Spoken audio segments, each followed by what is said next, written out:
நம்ம பாருங்க, ஒரு ரயிலானது ஒரு தந்தி கப்பம் மற்றும் 300 மீட்டர் நீளமுள்ள பாலத்தை முறையே 8,20 நொடிகளில் கடக்கிறது எனில் ரயிலின் வேகம் என்ன அப்படின்னு கேட்டிருக்காங்க. இப்ப பாருங்க, ரயிலின் வேகத்தை நம்ம என்னன்னு வச்சுக்கோன்னா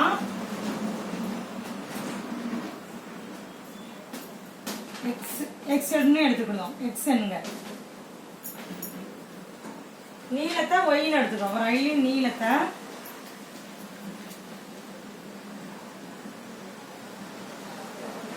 நம்ம என்னென்ன எடுத்துக்கணுங்க, ஒய்ன்னு எடுத்துக்கணும்.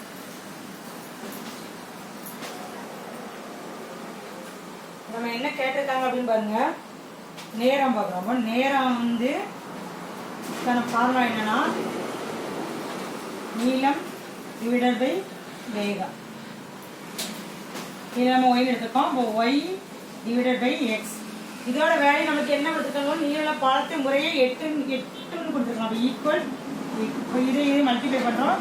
இப்போ 8x ஈக்குவல் டு ஒய். இப்போ ஒய்யோட வேல்யூ 8x. இது நம்ம கண்டுபிடிச்சிட்டோம். இப்போ நம்ம என்ன பார்க்கணும் அப்படின்னு பாருங்க,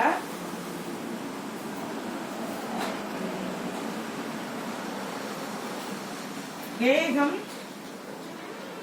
வேகத்தை ஃபார்முலா பாருங்க, நீளம் ரயிலின் நீளம், ரயிலின் நீளம் பிளஸ் பாலத்தின்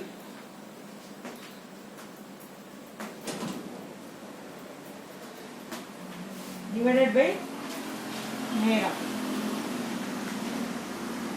ரயிலின் நீளம் எவ்வளோ கொடுத்துருக்காங்க பாருங்க, 300 மீட்டர். இப்போ 300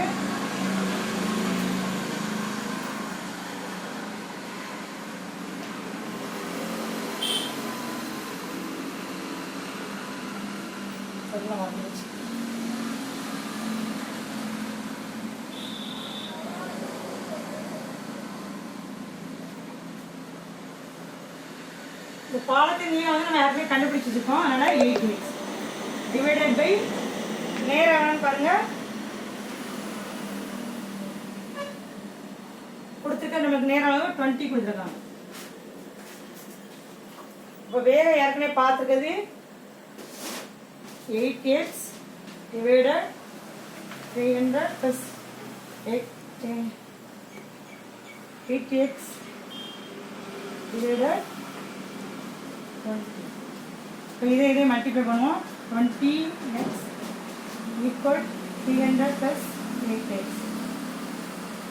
இந்த எக்ஸுக்கு வந்து மைனஸ் பண்ணோம். 20x minus 8x 300 இது 12x 300. எக்ஸ் அந்த பக்கம் போனால் டிவைடட் போகணும். 300 டிவைடட் 12. இப்போ 12